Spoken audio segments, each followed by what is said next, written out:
Abre aqui. Fazendo o teste do som.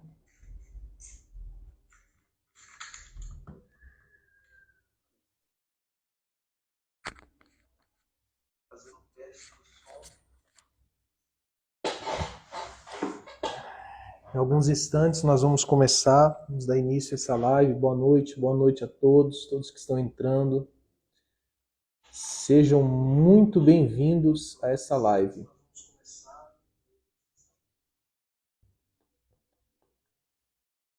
Estão me ouvindo bem? Olá, olá. Sejam bem-vindos, Fabiane, Ingrid, Dona Josefa, seu Marivaldo, Dona Elisângela, Jadson. Sejam todos bem-vindos. Antes da gente começar, vai compartilhando aí com seus amigos, vai marcando aí os seus amigos, vai enviando para os seus familiares. Temos um assunto muito importante para tratar nesta noite.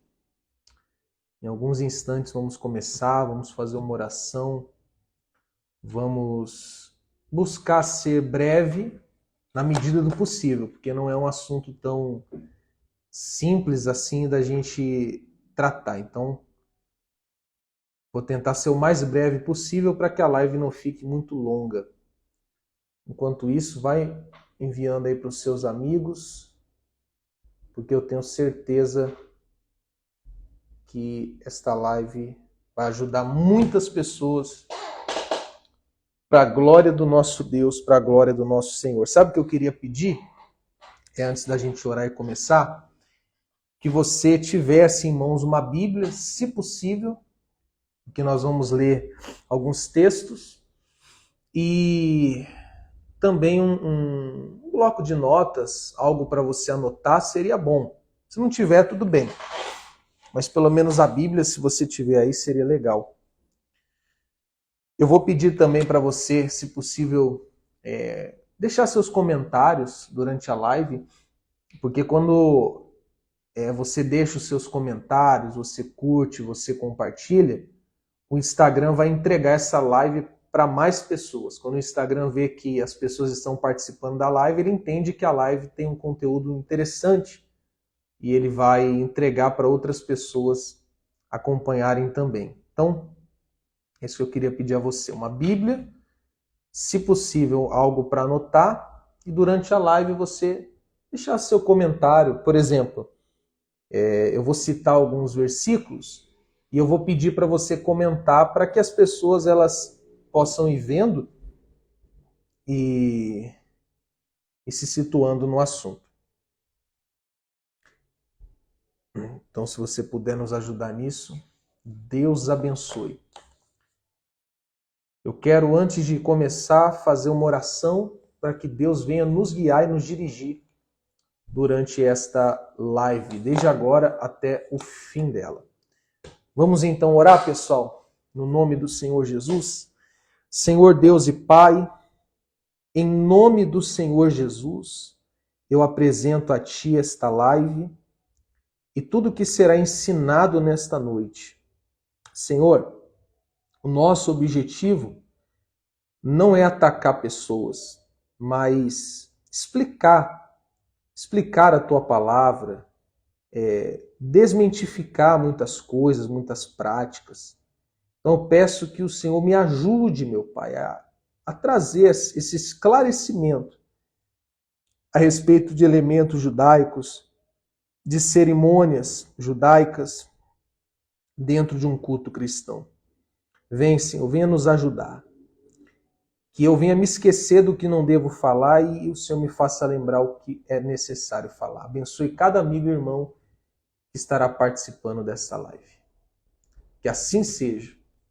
E graças a Deus. Mais uma vez, boa noite. Sejam todos bem-vindos à nossa live. E o assunto da live, o tema da live é o seguinte: elementos judaicos num culto cristão.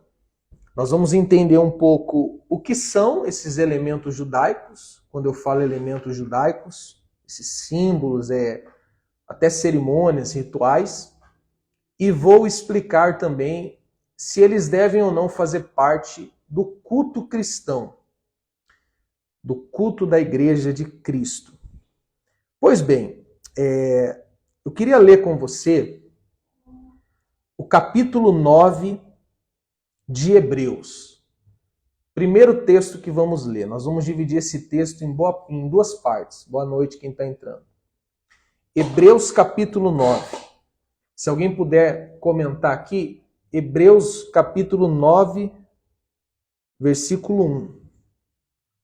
Nós vamos introduzir o assunto de elementos judaicos com este capítulo. Inclusive, só por curiosidade, o livro de Hebreus, o autor de Hebreus escreveu este livro justamente com o propósito de incentivar os cristãos daquela época a permanecerem em Cristo e não retrocederem a prática das cerimônias, dos rituais e dos símbolos da antiga aliança. O livro de Hebreus tem este propósito. Vamos ler Hebreus 9, versículo 1, onde o autor vai dizer assim: Ora, a primeira aliança possuía ordenanças para adoração e também um tabernáculo terreno. E agora ele vai explicar como era esse tabernáculo terreno. Pois foi levantada uma tenda, em cuja parte da frente, conhecida como lugar santo, estavam o candelabro, a mesa e os pães da proposição. Mas atrás do segundo véu havia uma parte chamada Santo dos Santos, onde se posicionavam o altar de ouro para o incenso e a arca da aliança, também toda revestida de ouro. Nessa arca estavam o vaso de ouro contendo o maná, a vara de Arão que floresceu e as tábuas da aliança. Acima da arca ficavam os querubins da glória, que com sua sombra cobriam a tampa da arca, o propiciatório. Contudo, não é nosso propósito detalhar esse assunto agora. Ora, logo após tudo isso estar assim preparado, os sacerdotes entravam regularmente na parte inicial do tabernáculo, a fim de realizar os atos sagrados de culto. No entanto, na segunda parte da tenda, o Santo dos Santos, somente o sumo sacerdote podia entrar, uma vez por ano, e jamais sem apresentar o sangue do sacrifício que ele oferecia por si mesmo e pelos pecados que o povo havia cometido por ignorância. Desta maneira, o Espírito Santo estava revelando que, enquanto continuasse erguido o primeiro tabernáculo, o caminho para o Santo dos Santos ainda não havia se manifestado. Então aqui o autor de Hebreus, ele está falando sobre o tabernáculo que Deus mandou construir por meio de Moisés, e neste tabernáculo haviam vários símbolos, vários elementos, vários objetos que faziam parte do culto que aquele povo apresentava a Deus. Eu fiz um desenho aqui, não me julguem, que eu sou um péssimo desenhista, mas é só para mim ter aqui uma base e eu vou explicar para você. Isso aqui é basicamente a planta do tabernáculo. Isso aqui é só um exemplo, tá, pessoal?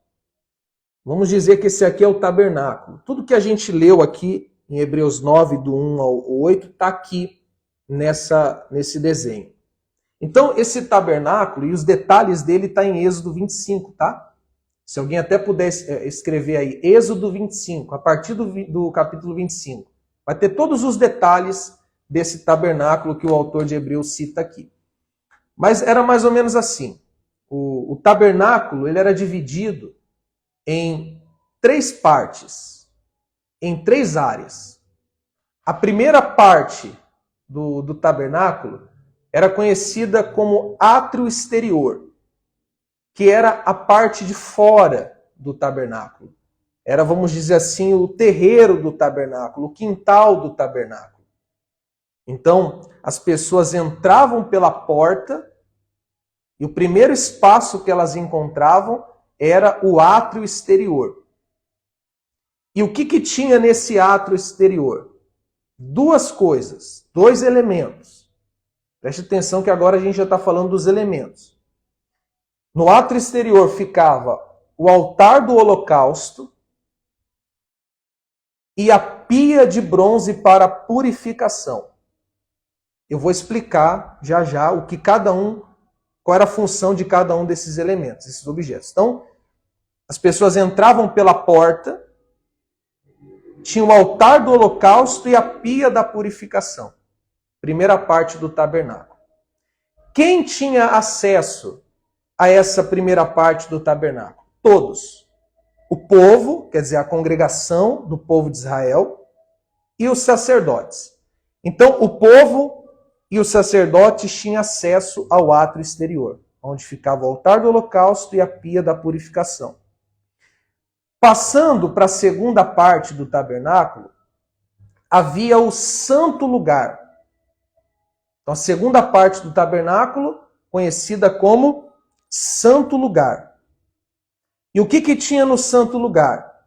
O candelabro, do outro lado, a mesa com os pães da proposição, como a gente leu, e tinha também o altar do incenso. Então, repetindo, no santo lugar ficava o candelabro, a mesa com os pães e o altar do incenso. Quem tinha acesso ao santo lugar? Apenas o sacerdote. O povo já não entrava aqui. Só o sacerdote tinha acesso. Aí depois vinha tinha um véu que separava esse ambiente chamado santo lugar para o terceiro ambiente chamado Santo dos Santos. Todos esses detalhes estão lá em Êxodo a partir do capítulo 25. Então tinha o véu e atrás do véu, nesta sala chamada Santo dos Santos, ficava a Arca da Aliança. Preste atenção que a Arca da Aliança é um dos assuntos principais desta live. Então passava pelo véu, tinha a Arca da Aliança. E um detalhe importante aqui. O único que tinha acesso ao Santo dos Santos era o sumo sacerdote. Aqui o povo não entrava, aqui o sacerdote não entrava, aqui apenas o sumo sacerdote, uma vez ao ano, ele entrava. Então, basicamente essa era a planta do tabernáculo. Repetindo, voltando. Eles entravam pela porta, tinham acesso ao átrio exterior, ao pátio do tabernáculo, vamos dizer assim, e ali tinha altar do holocausto e pia da purificação. Em seguida, tinha o santo lugar, onde apenas o sacerdote entrava. E no santo lugar tinha o candelabro, a mesa com os pães e o altar de incenso. Aí vinha o véu, e depois do véu, o Santo dos Santos, aonde apenas o sumo sacerdote entrava. E o que tinha no Santo dos Santos? A Arca da Aliança. Então, esse é o desenho do... Desculpa, mais uma vez, uma tentativa de desenho do tabernáculo. Então, tá vendo esses elementos, esses objetos que nós citamos aqui, tanto no átrio exterior, quanto no santo lugar, como no Santo dos Santos? Tudo isso era parte do culto a Deus na antiga aliança. Pois bem, vamos ler a continuação de Hebreus. A gente leu Hebreus 9 até o versículo 8. Agora vamos ler a partir do versículo 9. Você vai ver o que o autor de Hebreus vai dizer a respeito de toda essa cerimônia, de todos esses elementos, altar do holocausto, pia da purificação, candelabro, mesa dos pães, altar do incenso, véu e arca da aliança. Vamos ver o que o autor de Hebreus está dizendo a respeito desses objetos, destes elementos. Hebreus 9, versículo 9. Esse fato transforma-se numa ilustração para os nossos dias, esclarecendo que as ofertas e os sacrifícios oferecidos não podiam dar ao adorador uma consciência perfeitamente limpa. Eram tão somente ordenanças que tratavam de comida, bebida e de várias cerimônias de purificação com água. Esses mandamentos exteriores foram impostos até a chegada do tempo da nova aliança, ou da nova ordem. Então, o que o autor de Hebreus está falando aqui? Todas essas cerimônias, todos esses objetos, na verdade eram uma ilustração, era um símbolo do que viria, ou melhor, de quem viria, do que aconteceria na nova aliança. E você bem sabe quem é que veio. Esse, quem viria, que veio, é Jesus. Esta nova aliança foi inaugurada no sangue que Jesus derramou no Calvário. Então, o autor de Hebreus está dizendo que tudo isso que lemos até aqui, o tabernáculo e os símbolos, apontavam ou simbolizavam ou ilustravam a vinda do Senhor Jesus Cristo. Está dando para entender até aí? Coloca aqui quem você está compreendendo enquanto eu bebo uma água.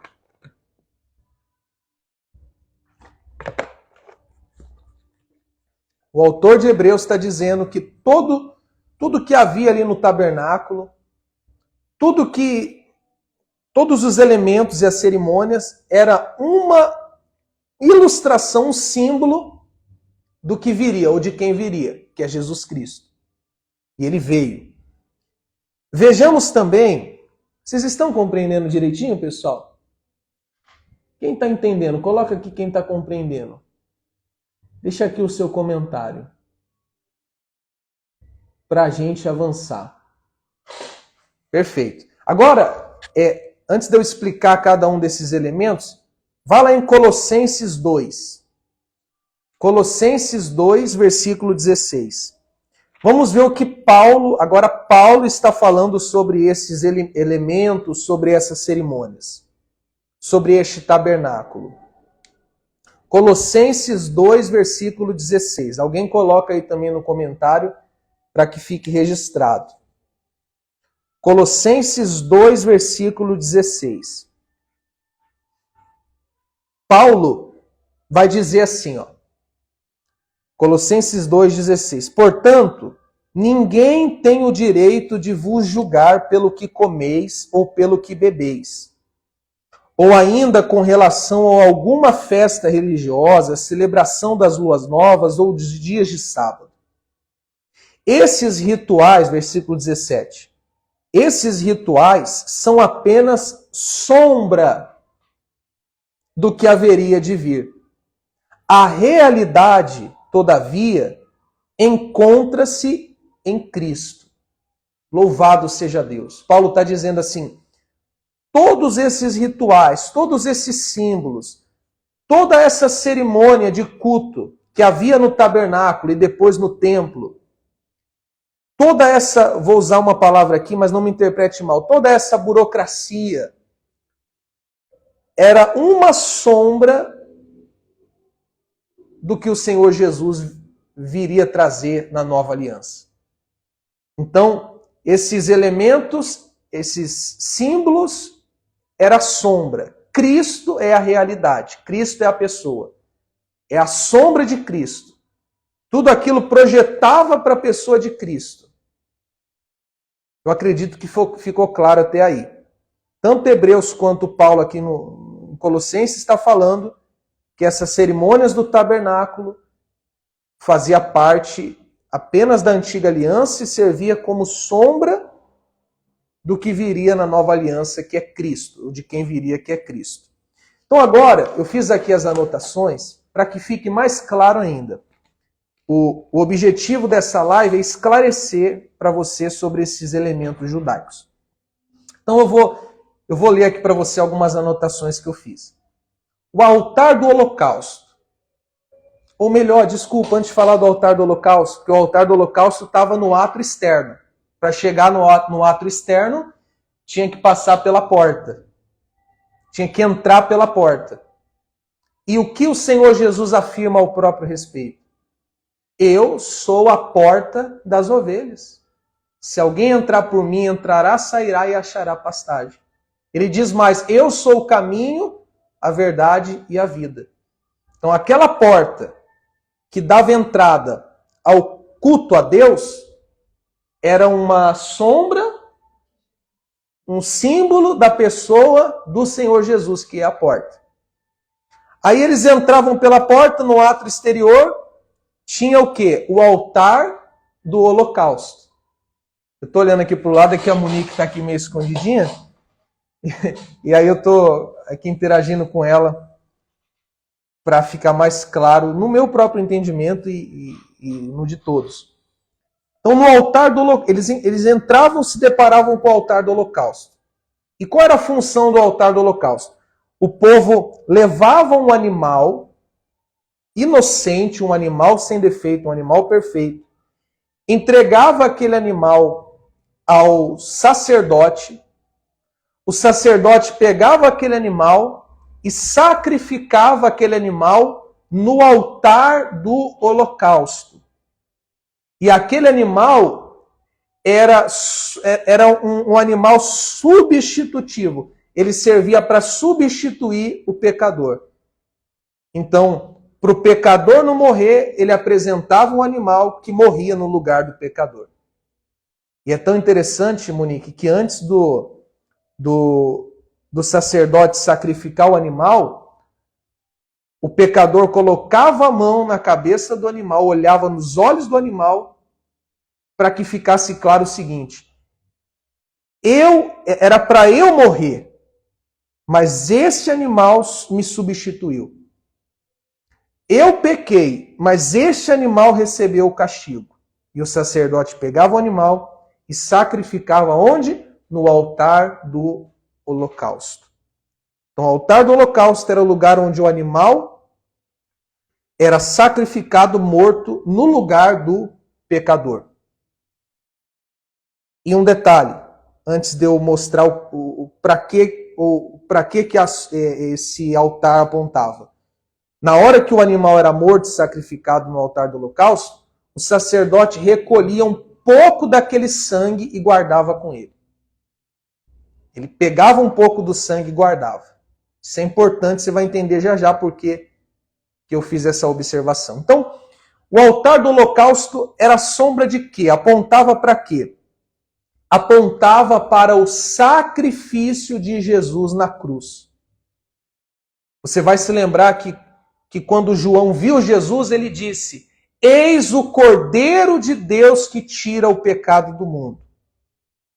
Assim como um animal era morto no altar do holocausto, substituindo o pecador no lugar do pecador, o Senhor Jesus Cristo foi morto na cruz no lugar do pecador, assumindo o pecado da humanidade. Então aquele altar apontava para a cruz, aonde Cristo iria morrer pelos meus e pelos seus pecados.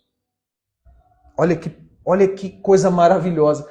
Olha como que Deus já vinha preparando tudo, apontando tudo para a cruz, para o sacrifício de Cristo. Então hoje, qual é o sacrifício que deve ser apresentado? O que é um altar na vida de um cristão? Não é uma plataforma elevada. O que esse altar é na nova aliança? Uma vez que esse altar apontava para o sacrifício de Cristo na cruz e Cristo já morreu na cruz.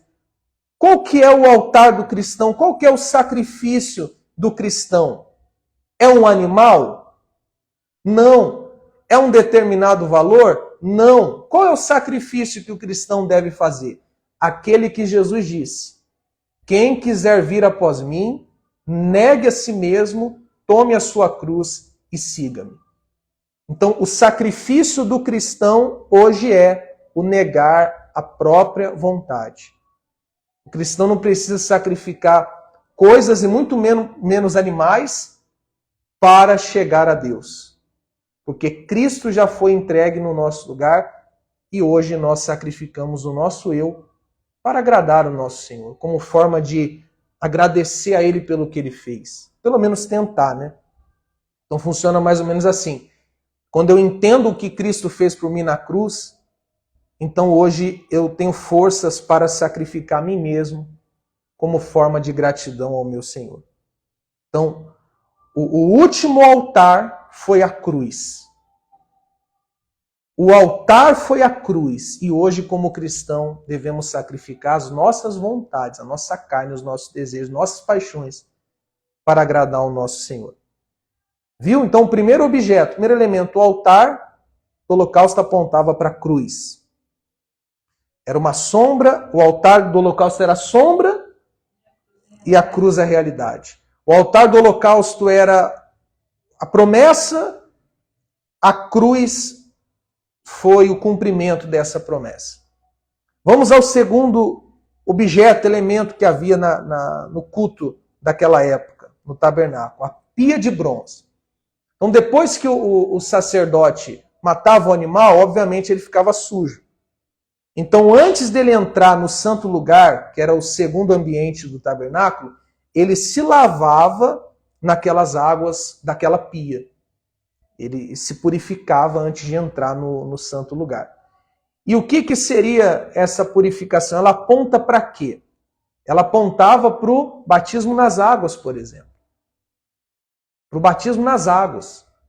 E hoje, nós devemos diariamente nos lavar mediante a palavra de Deus. Quando nós meditamos na palavra de Deus, nós nos purificamos, nós nos lavamos, nós nos limpamos a cada dia de tudo que há neste mundo. Por isso a importância da meditação na palavra de Deus. Então não vou entrar muito em detalhes da pia de bronze, porque é simples de entender, eu creio que já ficou claro. Pois bem, aí o sacerdote entrava no santo lugar e se deparava com mais 3 elementos. Ele se deparava primeiro com o candelabro. Pode ser que a ordem seja diferente, mas importante que não é a ordem, mas explicar os elementos. O candelabro. O que era o candelabro? Você já viu um candelabro, provavelmente. Candelabro, o menorá, o candeeiro, é aquele objeto de ouro que tinha 7 hastes, uma central e 3 de cada lado. Quando o sacerdote entrava ali, era aquele candelabro que iluminava todo o recinto, todo o santo lugar. E aquele candelabro precisava ser frequentemente abastecido com azeite para que não viesse a se apagar. Então aqui nós temos 2 elementos, o candelabro e o azeite. A luz e o combustível da luz, que é o azeite. E esse candelabro apontava para quê? Apontava basicamente para a igreja. Assim como aquele candelabro iluminava o santo lugar, hoje a igreja ilumina este mundo. O Senhor Jesus diz a respeito da sua igreja que nós somos a luz do mundo. E o que é que mantinha aquele candelabro aceso? O azeite. E o azeite simbolizava o quê? O Espírito Santo. Simbolizava o Espírito Santo, não simboliza, simbolizava o Espírito Santo, que mantém a nossa chama acesa, que mantém a nossa fé acesa e que nos capacita a iluminar aqueles que estão à nossa volta. Então, essa era a função do candelabro. Então, além do candelabro, nós tínhamos a mesa dos pães. E eram pães sem fermento, pães asmos, que representavam o maná, para o sacerdote se lembrar do maná, e ali ele comia também um pão, que tinha até um ingrediente especial, não era qualquer pão, era um pão especial. E aquele pão apontava, adivinha para quem? Vamos ver se você se lembra o que o Senhor Jesus ele afirma a respeito de si. Eu sou o pão vivo que desceu dos céus. Jesus, ele diz assim, em outras palavras, sabe aquele maná que desceu do céu? Sabe aquele pão que ficava na mesa? Então, eu sou o pão vivo que desceu dos céus. Aquele pão apontava para mim. Aqueles pães eram uma sombra da minha pessoa. Aqueles pães era a promessa. Eu, Cristo, sou o cumprimento. E tanto é que o Senhor Jesus, quando foi instituir a ceia, ele pegou o pãozinho, né? E disse, este é o meu corpo que é dado por vós. Então hoje, quando participamos da ceia, que não é o assunto da live, mas nós estamos fazendo em memória do corpo. Então nós já falamos aqui dos elementos, altar do holocausto, pia de bronze, candelabro, a mesa com os pães. Agora eu quero falar um pouquinho do outro elemento que estava ali no santo lugar, que era o altar de incenso.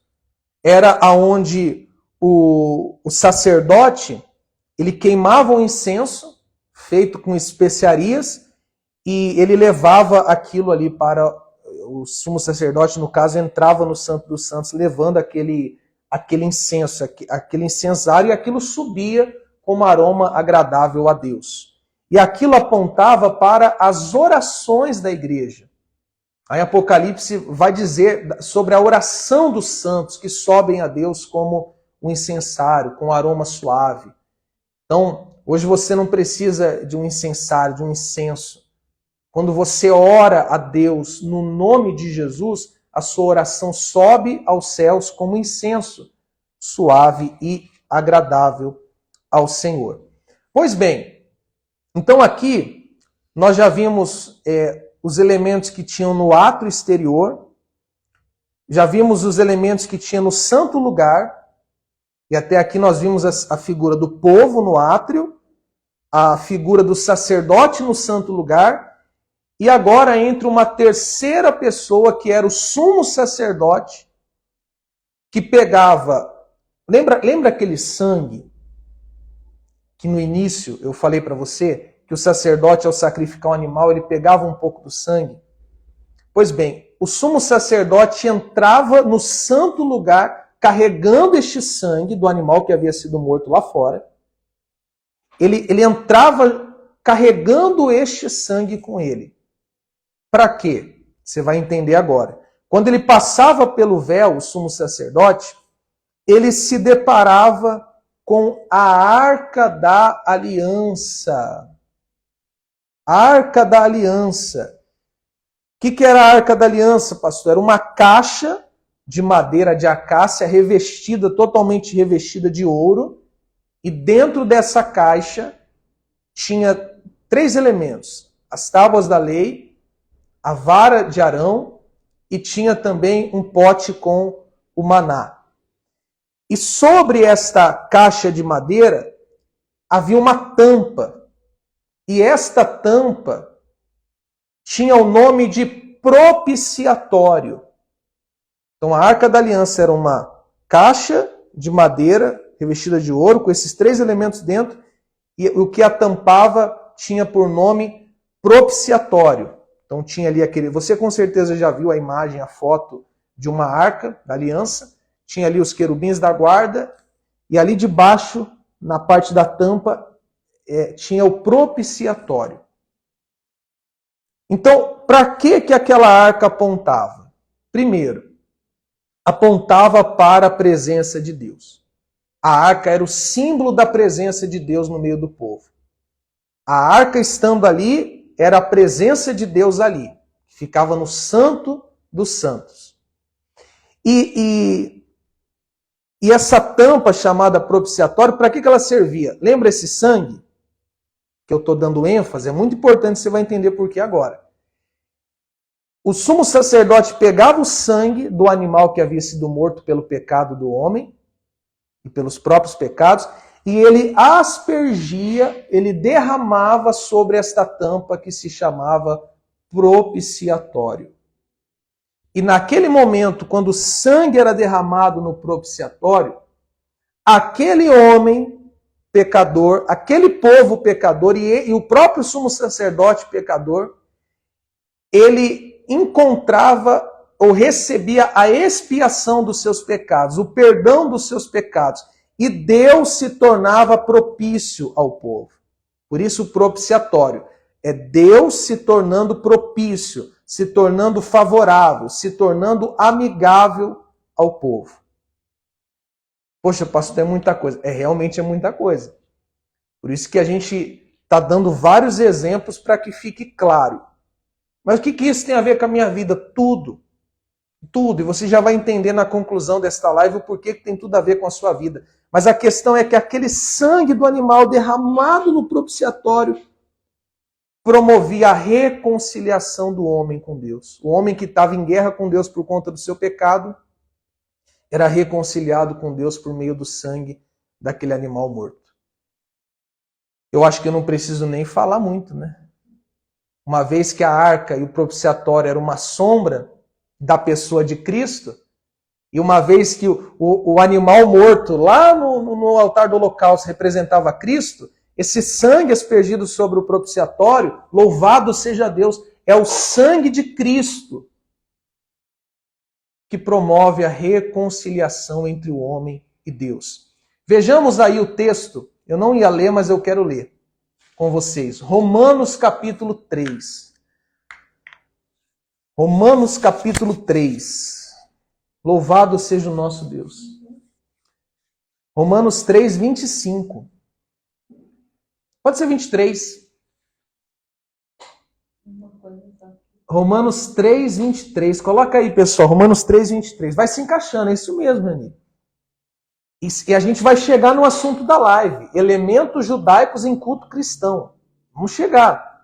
Primeiro eu estou explicando para você que cada um desses elementos, cada um desses objetos, cada uma das cerimônias apontavam para Cristo.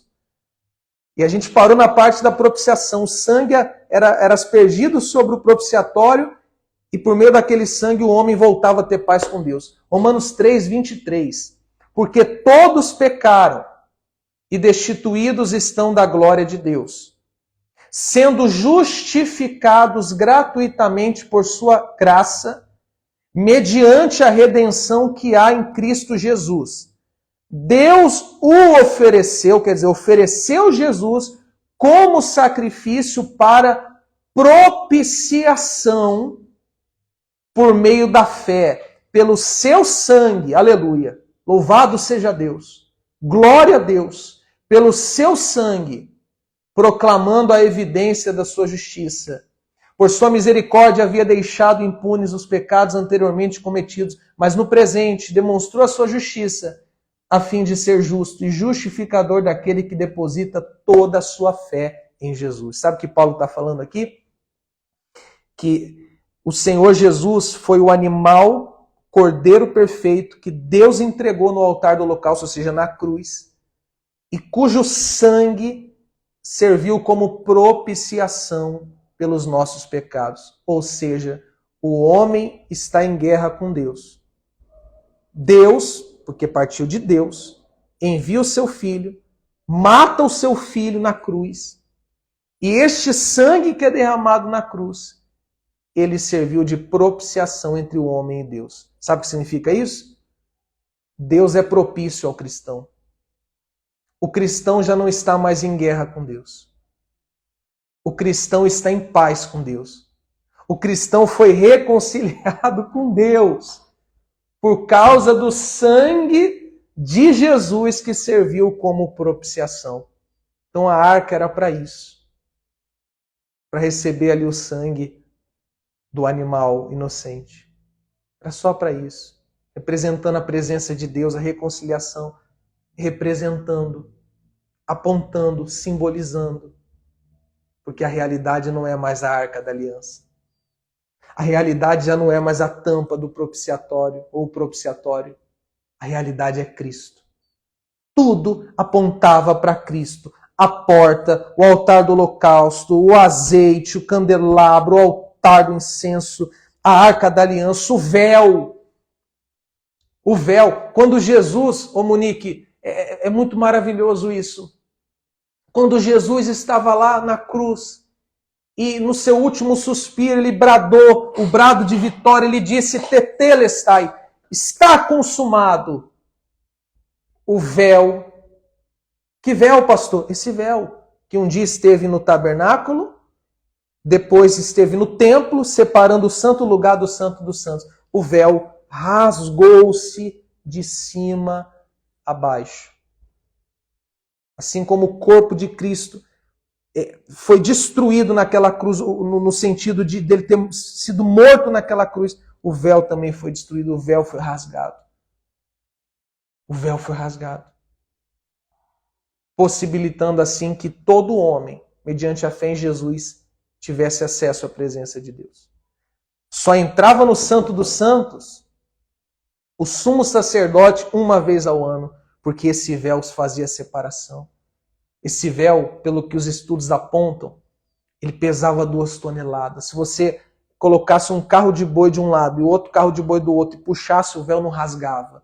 Mas quando Cristo foi morto, o véu rasgou. Já não há separação. Nós temos acesso ao Pai. Nós temos acesso a Deus. Por conta da fé na pessoa do Senhor. Quer falar, Monique? Vem cá, Monique.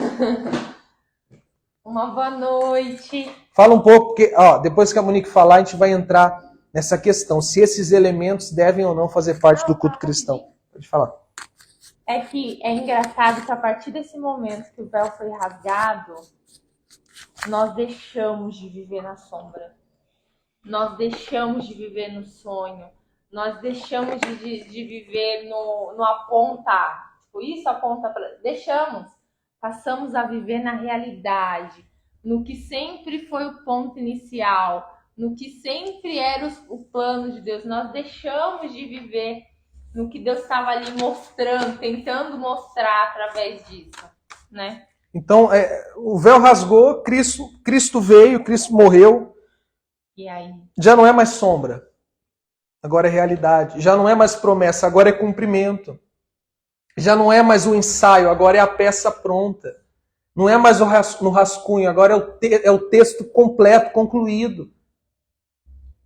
Porque tudo apontava para Cristo. Como a gente leu em Hebreus 9 e em Colossenses 2. Era uma sombra, era uma ilustração. Uma ilustração. E aí eu separei aqui os elementos, porque, voltando ao tema da live, elementos judaicos no culto cristão. Eu precisei fazer toda essa introdução dos elementos para você entender onde eu vou chegar agora. Quais são os elementos mais usados, os elementos judaicos mais usados no culto cristão? Que a gente vê em muitas igrejas evangélicas, em várias. Principalmente naquelas da linha do neopentecostalismo.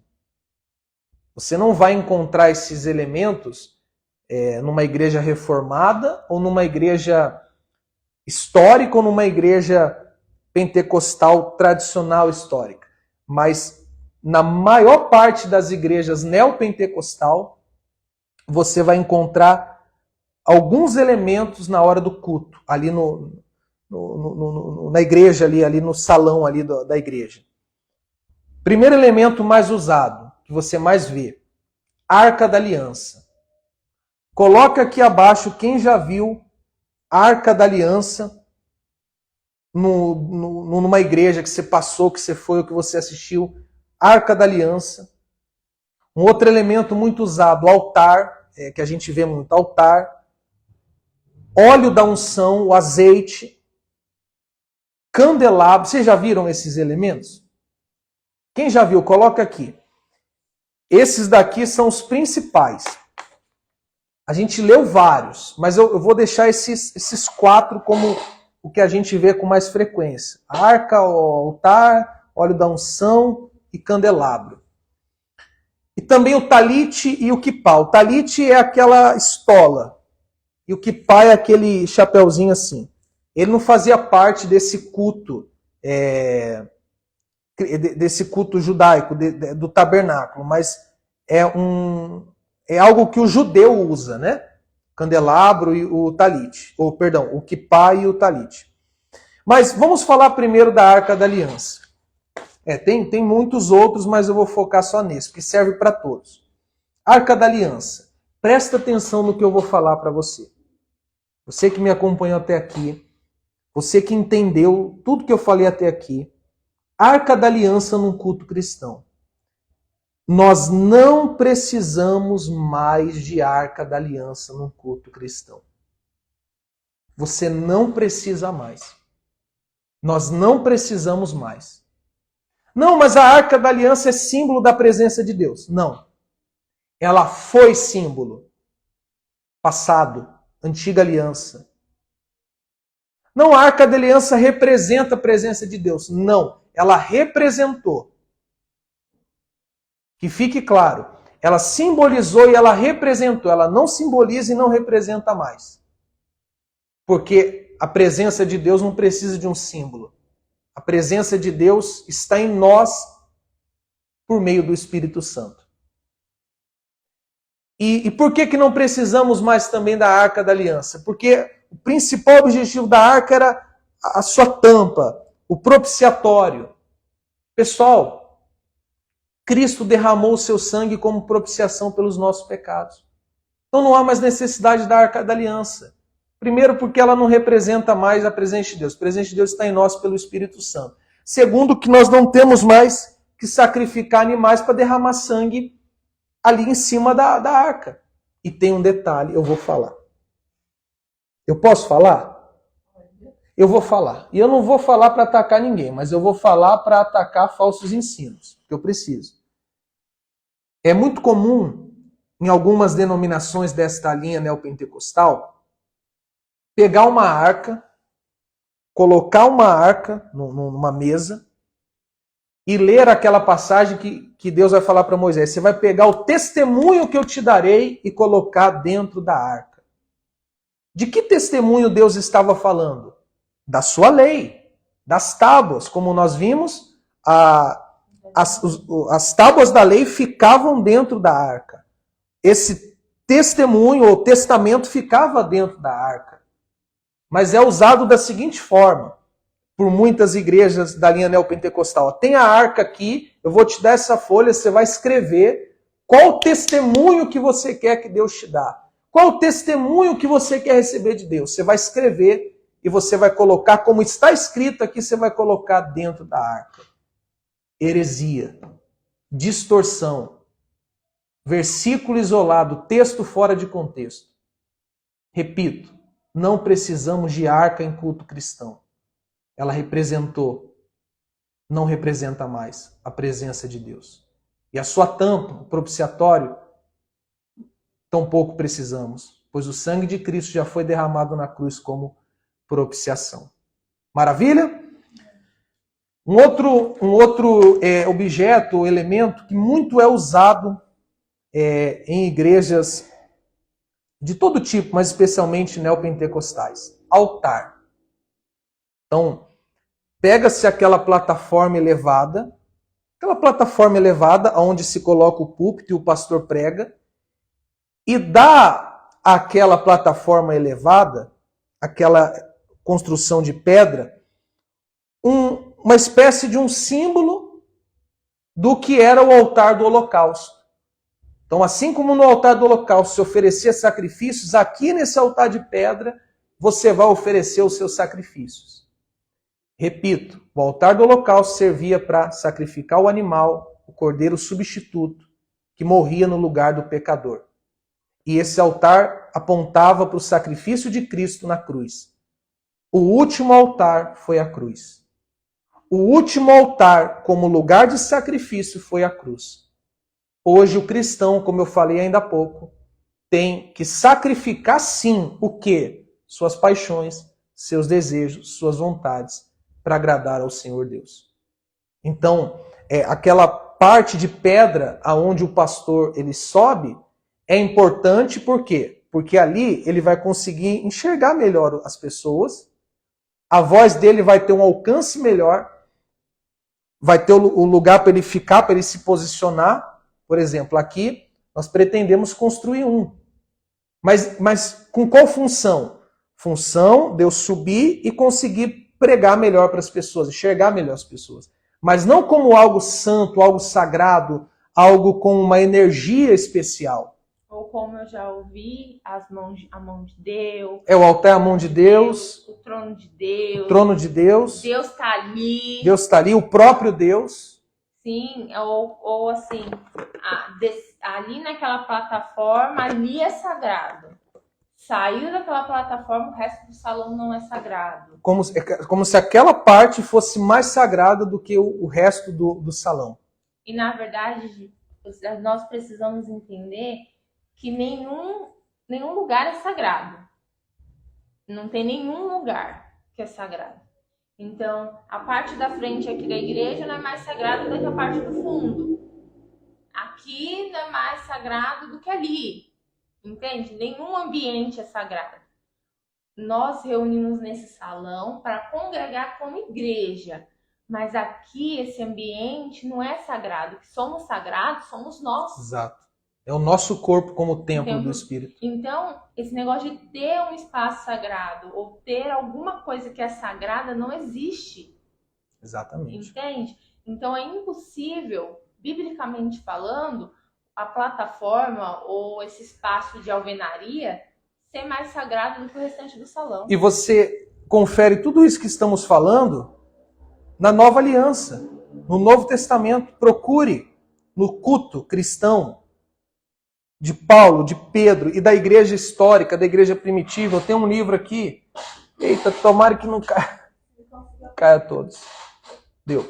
Eu indico a todos esse livro, A História do Cristianismo, para você entender como a igreja de Cristo ela cresceu e chegou aonde chegou e como é diferente a igreja de Cristo hoje, com tantos movimentos, e principalmente o movimento neopentecostal, do que era no início. Então, se você ler a história do cristianismo, da igreja primitiva, você não vai encontrar altar, você não vai encontrar templo.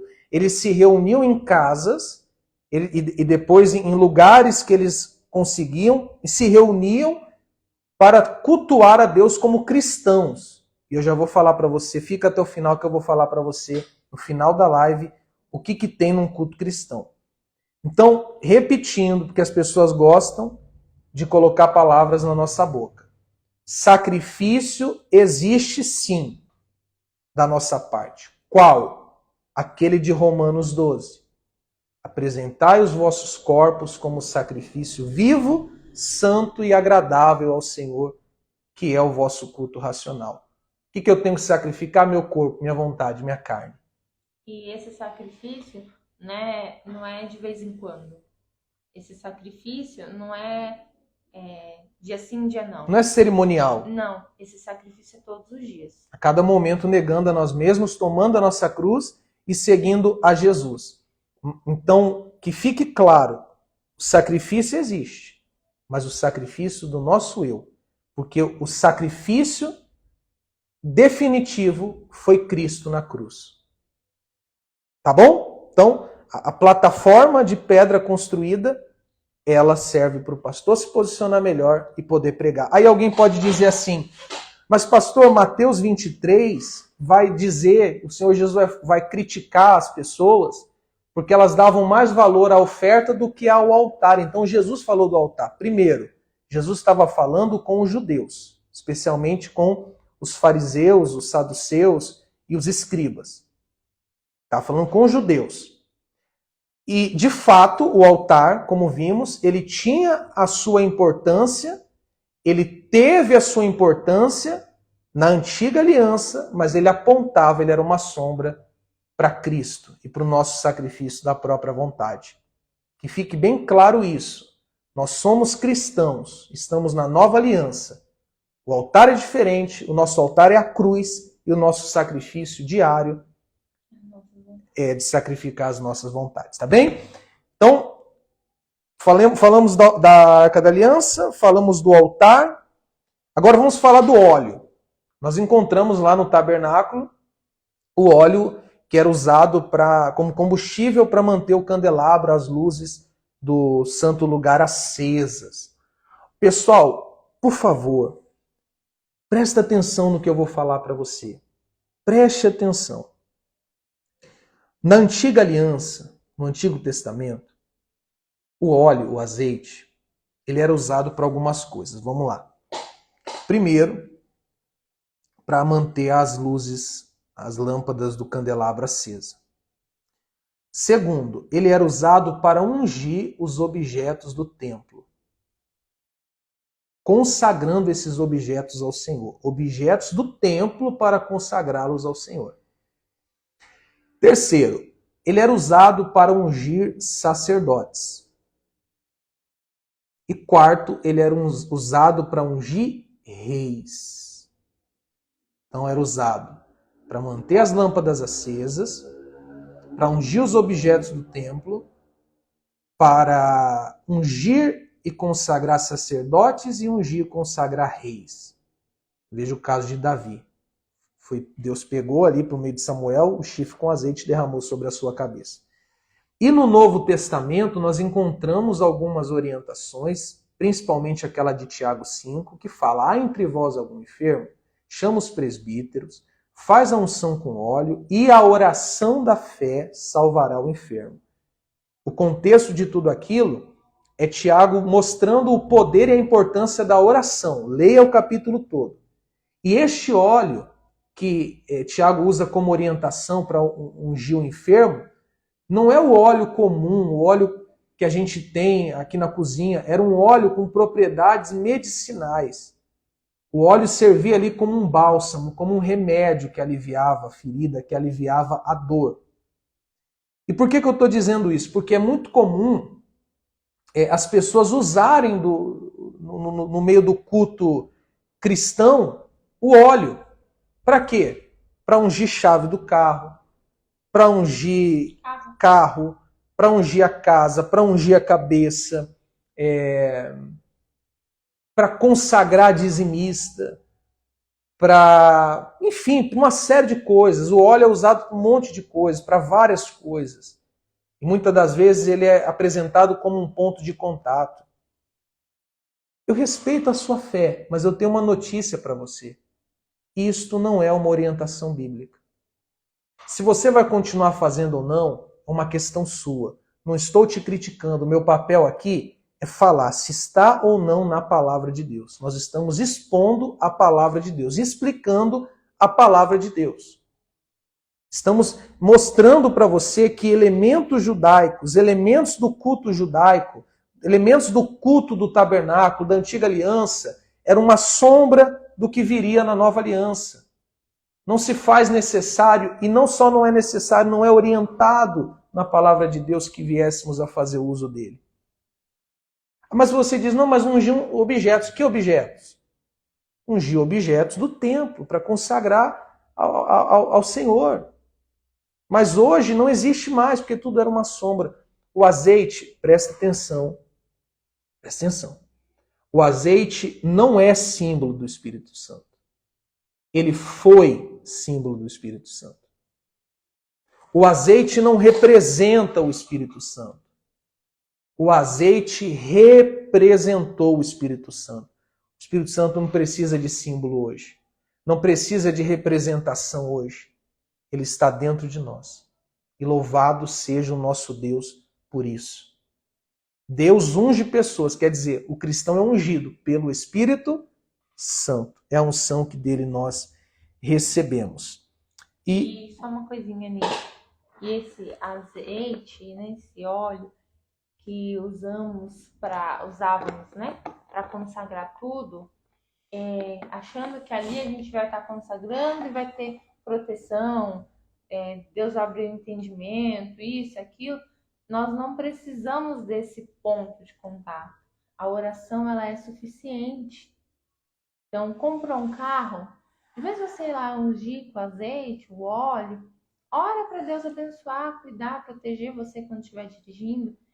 Sabe, não precisamos desse ponto de contato. Como ele falou, se você quiser usar, fique à vontade, mas não é bíblico. Nós podemos usar coisas bíblicas, que é a oração. Entende? É que nem eu falei num vídeo que eu gravei recentemente, a oração ela é suficiente até para abrir o nosso entendimento. Então, normalmente, quando nós íamos orar, ler a Bíblia, alguma coisa, ia lá e ungia, ore, peça para Deus te mostrar, para Deus abrir seu entendimento, para que assim você não precise viver na antiga aliança, nessa prática. Pratique a nova, que entra o poder da oração. É isso mesmo.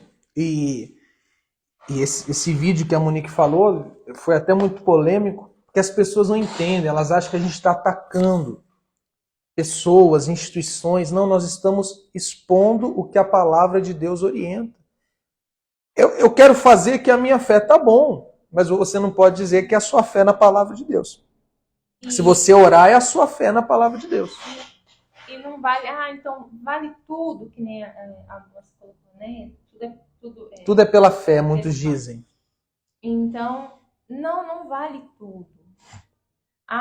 Vale a gente praticar a palavra de Deus, viver segundo ali a Bíblia. Porque ela é suficiente. Se Deus visse que precisasse de outra coisa, ele teria deixado ali. Então, se não está ali, não precisa. E aí entra para tudo. Entra o altar, entra a arca da aliança, entra o óleo da unção. Se Deus visse que precisava ser continuado, ele teria deixado essa orientação.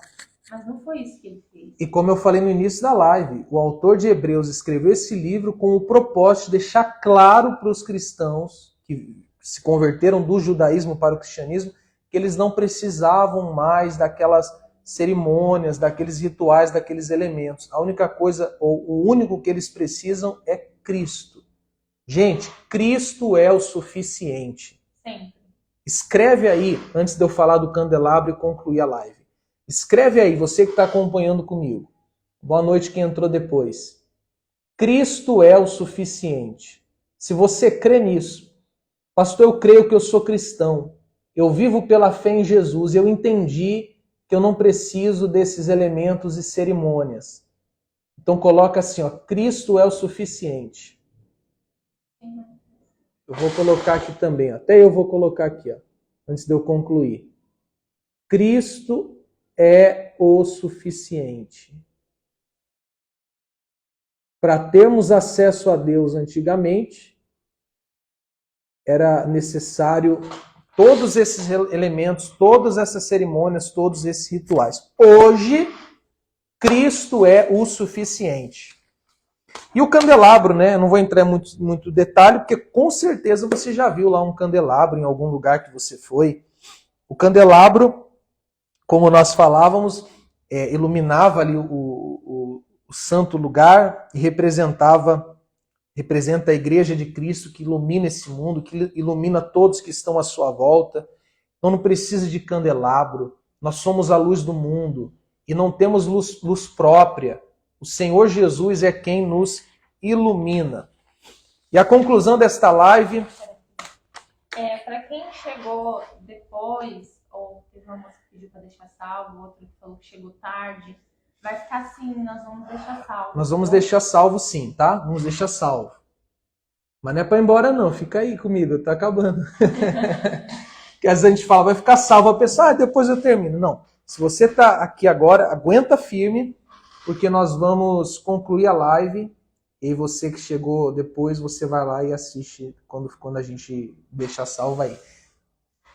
Ontem eu ouvi que esses acessórios servem de uma estratégia para chamar as pessoas para a igreja. Água, óleo, rosa, assim como o mundo tem suas atrações, a igreja precisa também. E eu repeti para essa pessoa exatamente essa frase. Jesus é o suficiente. Olha, foi a Janile? O Janile, bem lembrado. Nós vamos fazer uma outra live depois, falando exatamente sobre esses outros elementos.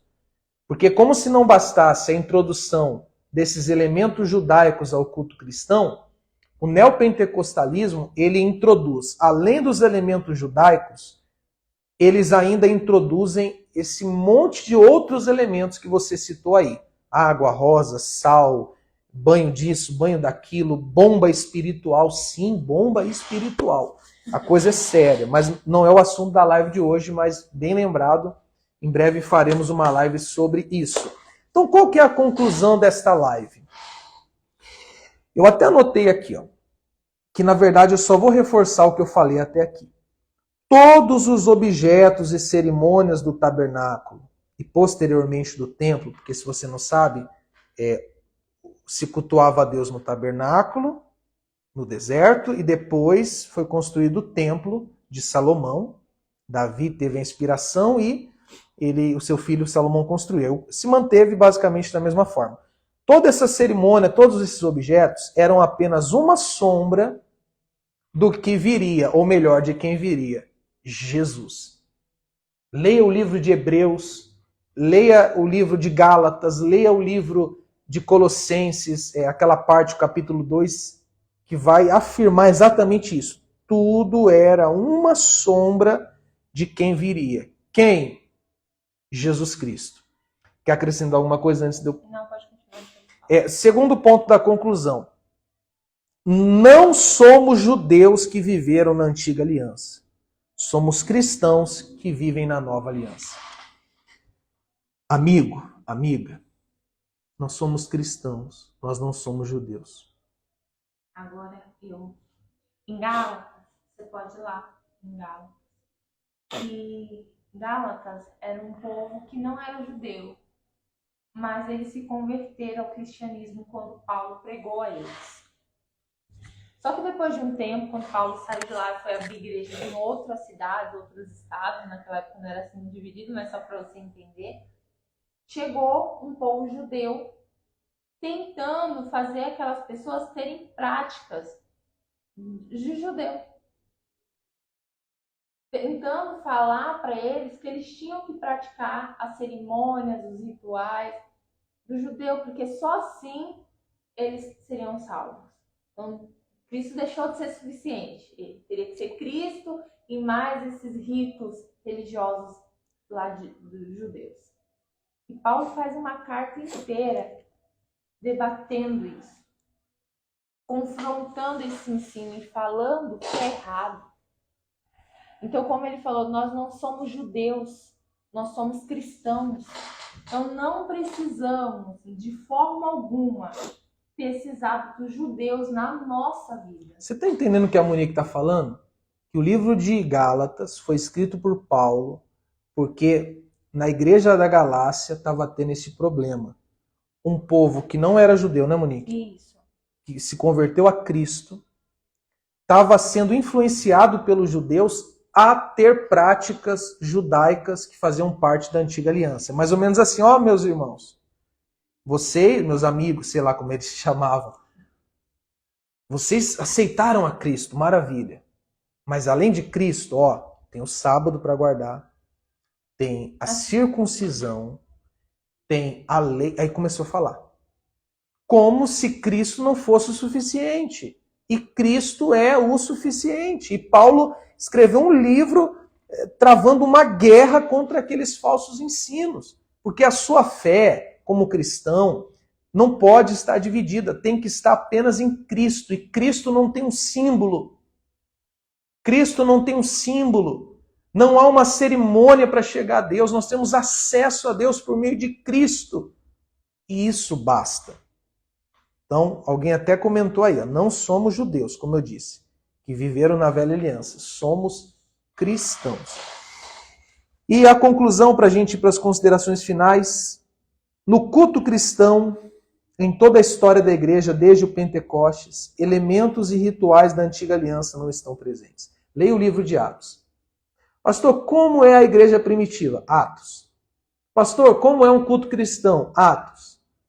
Pastor, como... Atos. Atos e, se possível, leia a história do cristianismo. Isso aqui é só uma indicação. Você não vai encontrar altar, candelabro, arca da aliança. Não, pastor, peraí, o senhor está enganado. Paulo disse, quem serve o altar, do altar tira o seu sustento. Pois bem, sabe por que ele falou isso? Porque ele estava dizendo o seguinte, eu tenho o direito de sobreviver à custa de vocês, porque eu estou aqui como pastor de vocês, mas eu abro mão desse direito. E por que eu tenho esse direito? Aí ele vai lá no Antigo Testamento e diz, porque quem serve o altar, do altar tira o seu sustento. Ou seja, assim como os levitas, assim como os sacerdotes que cuidavam do culto do povo de Israel a Deus, que cuidava de tudo, viviam do que era oferecido no altar, Paulo, ele está dizendo o seguinte, eu tenho essa responsabilidade de levar vocês o culto a Deus, de pregar para vocês, eu também tenho esse direito, mas eu estou abrindo mão. Então este é o significado, o sentido dessa palavra, quem serve ao altar, do altar tira o seu sustento. Pois como eu disse, o último altar foi a cruz, e devemos nos sacrificar todos os dias. Então, o que tem num culto cristão? Como eu disse lá em Atos, na história do cristianismo, você vai enxergar. Num culto cristão, tem 2 sacramentos: ceia e batismo. Atenção, 2 sacramentos fazem parte do culto cristão: ceia e batismo. Inclusive a ceia substituindo a Páscoa, que a Páscoa também apontava para a ceia, e o batismo substituindo a circuncisão. A circuncisão apontava para o batismo. Essas são as 2 cerimônias. Que cerimônia tem no culto cristão? Ceia e batismo. Batismo e ceia. Ponto. Ponto. Ponto final. O que mais que tem no culto cristão? Orações. Então no culto cristão o povo ora. Não determina, não. O povo ora. O povo pede, o povo suplica, o povo clama ao Senhor Deus. O que mais tem no culto cristão? Tem pregação da palavra. Leia Atos 2, do 42 ao 47, se não me engano. Você vai ver tudo isso que eu estou falando. Tem a pregação da palavra com fidelidade, sem distorção.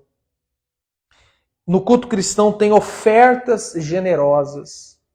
Então eles ofertavam na vida dos seus irmãos necessitados e também ofertavam para a manutenção da casa ali onde eles se reuniam para cultuar a Deus. Então é isso. Pastor, só isso, só isso. Tinha um louvor, obviamente. Tinha a adoração, a oração. É só isso, pastor, só isso. Mas não tinha nenhuma unção, não.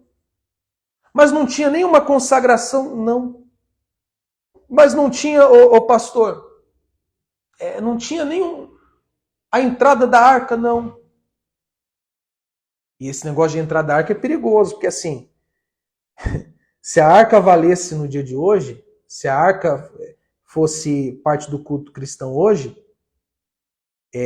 ninguém aqui do Brasil ou de muitas partes do mundo poderia tocar na arca. Porque não era qualquer um que tinha acesso à arca.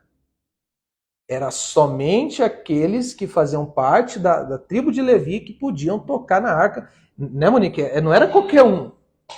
E outra, se a arca fizesse parte do culto cristão, provavelmente a gente estaria tudo morto.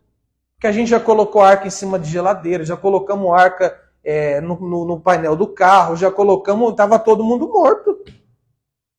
Porque não poderíamos. Então, tem oração no culto cristão, tem pregação, tem exposição da palavra, tem louvor, tem comunhão, o povo de Deus se reúne, às vezes o povo de Deus se ajunta para uma refeição, com amor, com gratidão, tem ofertas para ajudar os outros irmãos, como a oferta de Barnabé, tem oferta para dar condição para a igreja pagar suas contas, mas não tem negócio de sacrifício para isso, para aquilo outro.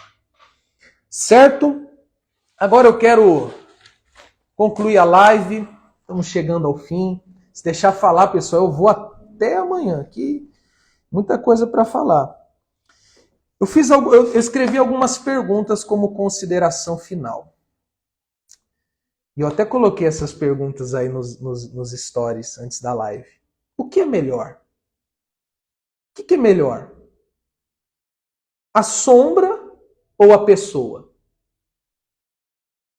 O que é melhor? A sombra ou a pessoa? A pessoa, certo? O que é a sombra? A antiga aliança, os elementos, as cerimônias, os rituais. O que é a pessoa? Jesus. Então, se Cristo não é o suficiente para você, você precisa de todas as outras cerimônias e elementos, então você está deixando a pessoa e vivendo na sombra. O que é melhor? O passado ou o presente? O presente. Mas se você está enredado ou preso ou está envolvido ali com um monte de elementos, o azeite e o candelabro, e isso e aquilo outro, como se Cristo não fosse suficiente, então você está deixando o presente e voltando para o passado. E na antiga aliança, viver no passado simboliza que nós não teríamos a oportunidade de ouvir falar de Deus. Falou tudo, Monique, você falou tudo. Porque pela É verdade. coisa certa, eu não sou judia. Meu marido não é judeu. Nós éramos considerados Eu era gentios. Gentil não ouvia falar de Deus. Não fazia Deus parte. era Deus dos judeus. Descendentes físicos de Abraão. Então eles precisavam ter o sangue judeu. E eu posso afirmar que eu não conheço nenhum judeu.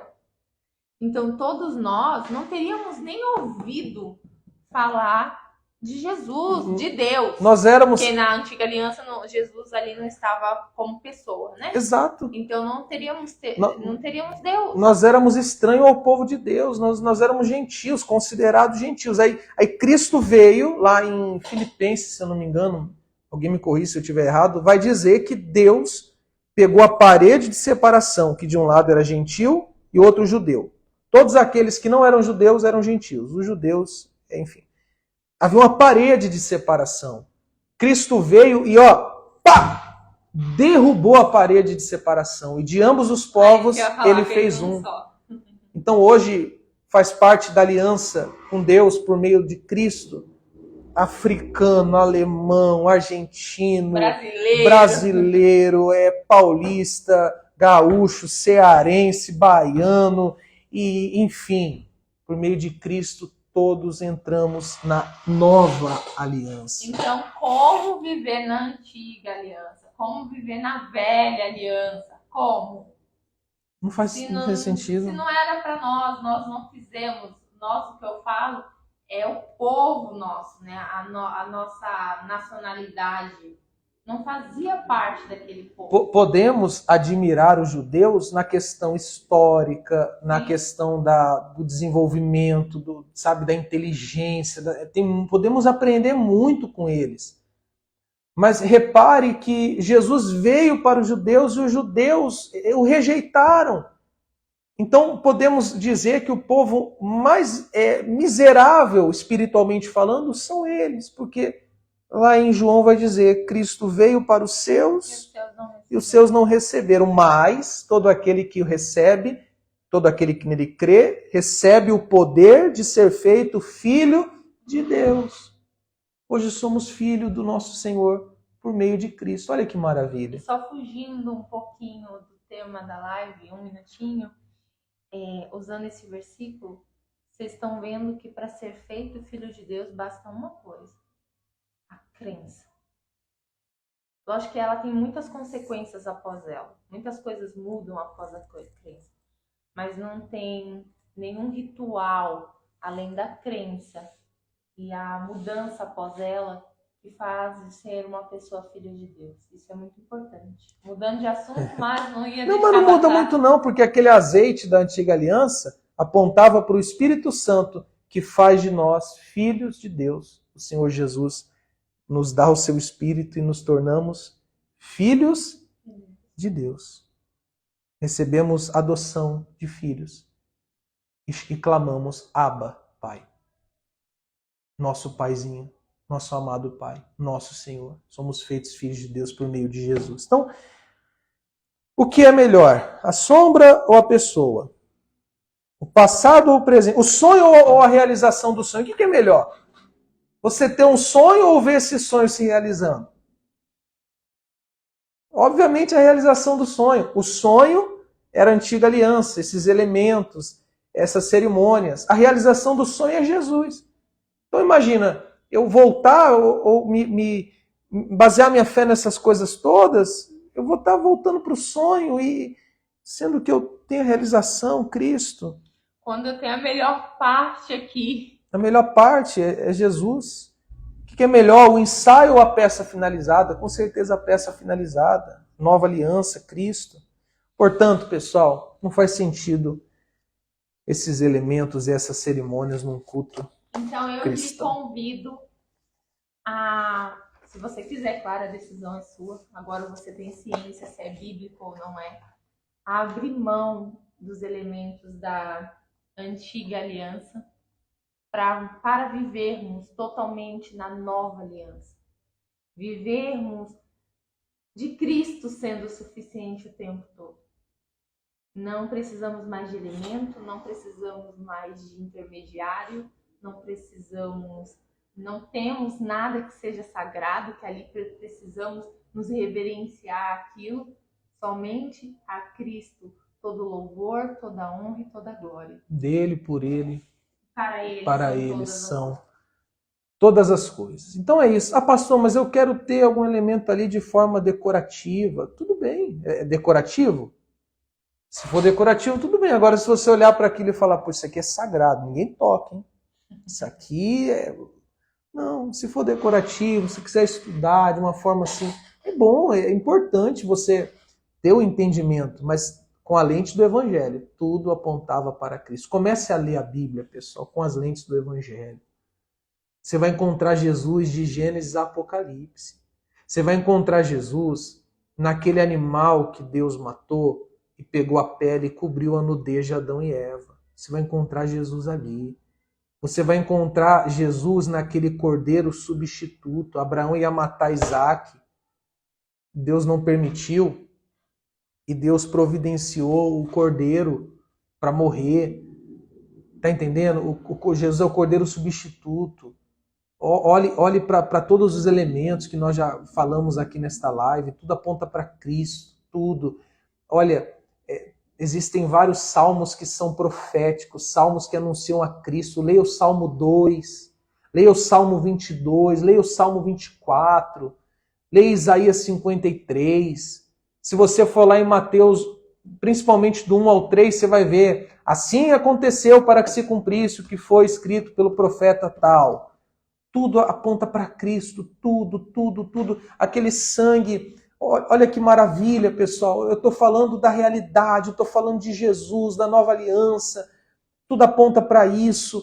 Aquele animal que Deus mandou o povo matar antes de derramar a última praga sobre o Egito. Aquele animal que Deus falou, vocês vão pegar o animal, vocês vão sacrificar aquele animal, vocês vão marcar as portas da casa de vocês com sangue e vocês vão celebrar a Páscoa. E vocês vão fazer isso todo ano e tal, e aí vocês vão comer o pão e ali vão celebrar. E eu vou enviar o anjo destruidor, a casa que não tiver a marca do sangue será destruída, a que tiver a marca será poupada. Aquilo apontava para Cristo, porque em breve, atenção, em breve, a ira de Deus virá sobre este mundo, e apenas, somente aqueles que tiverem a marca do sangue de Cristo serão poupados. Somente aqueles que estiverem em Cristo serão poupados. Porque quando você crê em Jesus como seu único, suficiente Senhor e Salvador, você é marcado pelo sangue dele, você é livre de toda condenação, você é salvo da ira vindoura. Você precisa somente de Cristo. Viva para Cristo, sirva a Cristo, crê em Cristo, pregue a Cristo. Ouça pregações cristocêntricas, porque tudo converge em Cristo. Eu sou o alfa e o ômega, eu sou o princípio e o fim. Ele subsiste antes de tudo. E eu quero fazer uma oração e encerrar esta live. Espero que tenha ficado claro. E na quinta-feira que vem faremos outras, se Deus quiser, se Deus permitir. E o tema da live da semana que vem, deixa eu já falar para você antes de orar, vai ser textos fora de contexto. Atenção, o tema da live da semana que vem, texto fora de contexto. O perigo dos versículos isolados. Pronto, já está anunciado. Já está anunciado. Quinta-feira que vem, 8 da noite, se Deus permitir. Tema da live. Texto fora do contexto. O perigo dos versículos isolados. Eu te aconselho a assistir essa live sentado. Porque nós vamos falar para você sobre alguns versículos que você entendeu completamente errado. Que se você não estiver sentado, você vai cair para trás. Tá bom? Então vamos orar e desde já eu te convido para participar da live quinta-feira que vem. Senhor Deus e Pai, o que nos resta é te louvar e te agradecer porque vivemos a realização, vivemos o presente, vivemos, Pai, a pessoa, vivemos, Senhor, a realidade, que é Cristo, que é a nova aliança. Cada elemento, cada cerimônia, cada ritual que lemos em Hebreus e também em Êxodo 25, teve a sua importância, fez parte do antigo culto ao Senhor. Mas aquilo foi passageiro, aquilo foi transitório, aquilo apontava para Cristo. E quando veio Cristo, tudo se realizou. E hoje, Pai, não há mais véu. Hoje, Pai, já não há derramamento de sangue para propiciação, para perdão. Hoje já não há sacrifício, senão aquele da própria vontade. O nosso altar é a cruz. O nosso sacrifício é diário. A nossa luta contra o nosso eu. Senhor, o azeite já não se faz necessário, porque o Teu Espírito não precisa de um símbolo, Ele habita em nós. Ó Pai, se vivêssemos naquela época, não poderíamos estar orando como estamos agora, porque o culto ao Senhor era uma exclusividade do templo, tinha que estar no templo, ou antes dele, no tabernáculo, e hoje cada um de nós estamos na nossa casa, acompanhando esta live, e o Senhor está nos ouvindo, não porque merecemos, não precisamos acender um incensário, não precisamos comer um pão, não precisamos nos ungir, não precisamos nos purificar com água, porque a Tua palavra já nos purifica. Ó Senhor, não precisamos depender de um sacerdote, tampouco de um sumo sacerdote, homem, terreno, porque o Senhor é o nosso sumo sacerdote. O Senhor, Pai, entrou no Santo do Santo de uma vez por todas, derramou o Teu sangue naquela cruz, nos salvou e rasgou o véu. E hoje temos acesso à Tua presença por meio de Cristo. Aleluia. Louvado seja o Teu nome, Senhor. No Teu sangue encontramos redenção. E que cada um dos que participaram desta live, vão assistir ela, que vai ficar gravada, Pai, que eles entendam de uma vez por todas que Cristo é o suficiente para sermos ouvidos e aceitos por Ti. Amém. E graças a Deus. Deus abençoe vocês, pessoal. Uma boa noite. A live vai ficar gravada aí. Bom descanso. Sabe o que eu vou fazer agora? Eu vou lavar a louça. Eita, Monique me botou para lavar a louça. Orem por mim. Tchau, tchau, gente. Uma boa noite. Tchau.